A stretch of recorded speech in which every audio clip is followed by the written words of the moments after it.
20 past the hour. Joining us now, member of the Foreign Relations Committee, Republican Senator Jeff Flake of Arizona. His new book, Conscience of a Conservative, A Rejection of Destructive Politics and a Return to Principle, is out today. Senator, in an excerpt from the book, published in Politico, you write that the Republican Party is in denial about Donald Trump. You write in part this: "It was we conservatives who rightly and robustly asserted our constitutional prerogatives as a co-equal branch of government when a Democrat was in the White House, but who, despite solemn vows to do the same in the event of a Trump presidency, have maintained an unnerving silence as instability has ensued. To carry on in the spring of 2017 as if what was happening was anything approaching normalcy required a determined suspension of critical faculties and tremendous powers of denial. If ultimately our principles were so malleable as to no longer be principles, then what was the point of political victories in the first place?" All great questions. How are you being received amongst your colleagues for raising them? Just came out today, so we'll see. But I think. But you've been raising these issues for quite some time. I've been concerned for quite some time. Very concerned.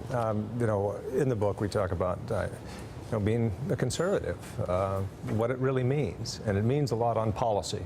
I'm concerned that the type of policies going forward, protectionism, isolationism, are really not conservative values, and I am concerned about where the party goes if we embrace those kind of principles.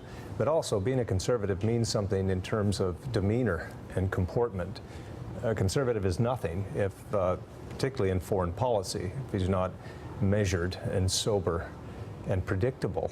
Our allies need to know that. We need to embrace our allies and recognize our adversaries, and to do otherwise is not conservative. So to ask you to go after your fellow conservatives or Republicans would not be fair. But what about putting it this way? What were some of the key moments along the way so far in the Trump presidency where you and your fellow conservatives, Republicans, should have stood up and said no? Well, I think, and I have to say, many conservatives did come out with firing of. But what were the big Comey. missed opportunities? I think the Comey firing, the timing of it. You can fire the FBI director. Could have said that, hey, last year did some things that he shouldn't have done. The way he handled the campaign wasn't good. But the reason given that, hey, the Russia investigation, that should have set off more alarm bells, I think, than it did. And I think going forward, we ought to be careful. There's, concern that the AG may be fired. That would be a real concern. And I'm glad that some conservatives are standing up and saying that certainly wouldn't be tolerated by Capitol Hill. Senator, in the book you write a lot of things in the book, but in particular you write about a meeting that Bill Buckley had with Barry Goldwater in 1962 at the Breakers Hotel in Palm Beach, a place where ordinary Americans meet regularly.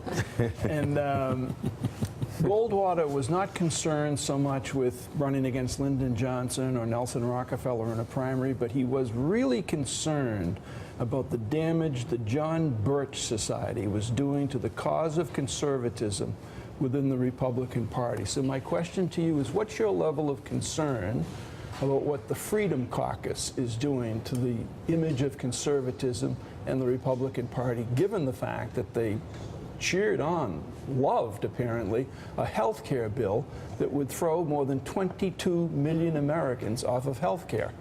Hey, we can argue about what's conservative and what's not with regard to health care. I certainly, think that Obamacare needs to be significantly changed, if not repealed. I'd love to repeal it and start again if that were up to me.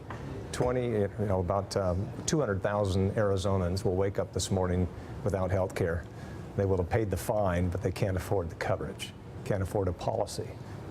Even bigger number have a policy but can't afford to utilize it because deductibles are so high. So we're really hurting out there in terms of where we need to go with health care. What I'm more concerned about is policies like on trade. We have always been, the Republican Party, a free trade party. We're only 5% of the world's population, 20% of the world's economic output. If we don't find new markets for our goods, we don't grow. And I'm very concerned about where the party is going and the kind of the anti-immigration fervor That's not the place the Republican Party wants to be in the future if we're going to be an inclusive party that speaks to a broader audience. Yeah, I mean, in our interchanges with you over the years, I mean, you know, and I've heard Democrats speak about you. You're a friendly, open guy, but there's a level, and it's just image, I understand that, but image is important. There's a level of meanness to conservatism now in this country that's bothersome. I do talk about that in the book, that you have to be meaner somehow, and that is not a conservative value. My biggest concern is we've got some huge things to tackle. Our debt and deficit, $20 trillion. We'll be adding $1 trillion a year soon again to that debt. And the only way to solve that, if you look over the past 40 years, any decent budget agreement we've had has been when we've had divided government, when Republicans and Democrats have sat down and said, we're going to share the risk. And right now, we don't have that. If we ascribe the worst motives to our opponents and demean them and call them clowns or losers, you just lose the ability to sit down and solve the big issues and actually enact conservative policy. That's the paradox of all this. You know, somehow conservatism has become, you know, being mean or loud, and you can't enact conservative policy if you act that way. The president used the word mean first, just FYI. Go ahead, Steve. Senator, you're speaking of a national debt as really as an issue of generational theft. Yes. And a moral issue, $20 trillion in debt. How is it that supposedly conservative members of Congress are voting on a health care bill that touches a sixth of the economy, right, with absolutely no idea how much it costs? Mm-hmm.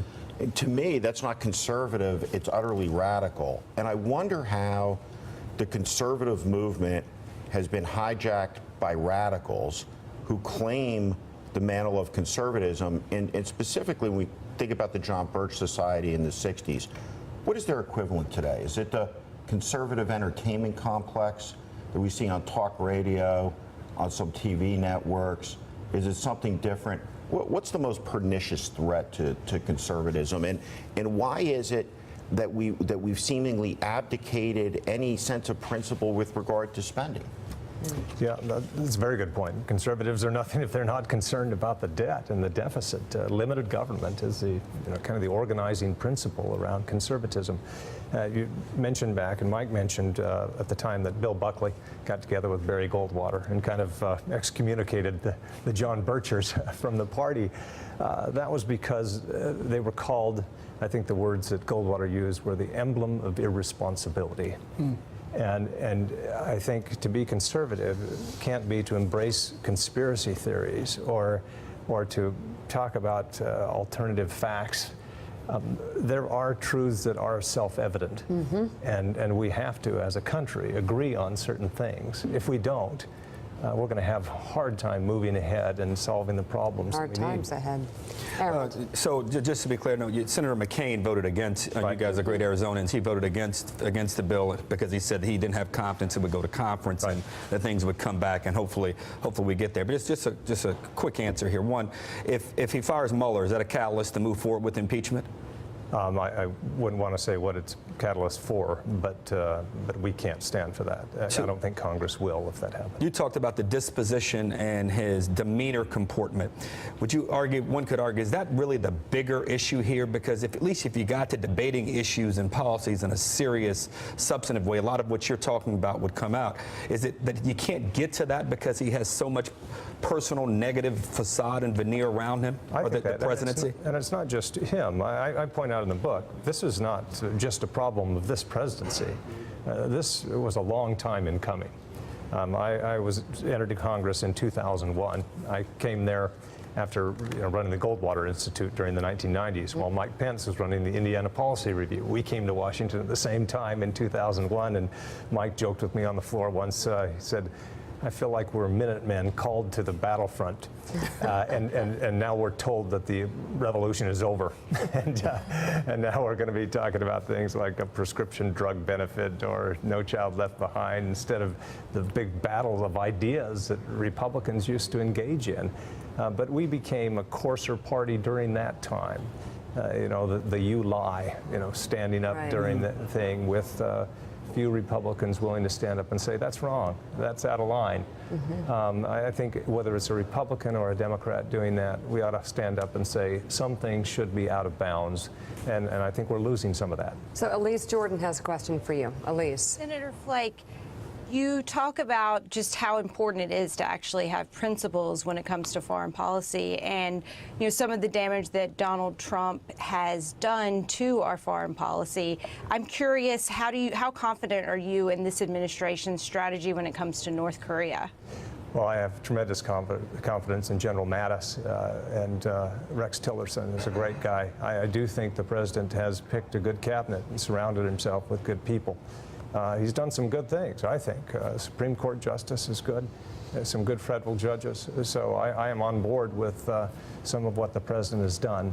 But with regard to foreign policy, my biggest concern is, as I mentioned, we have always stood for principles and have done so in a sober, consistent, predictable manner. And chaos is the last thing that our allies and our adversaries need to be seeing.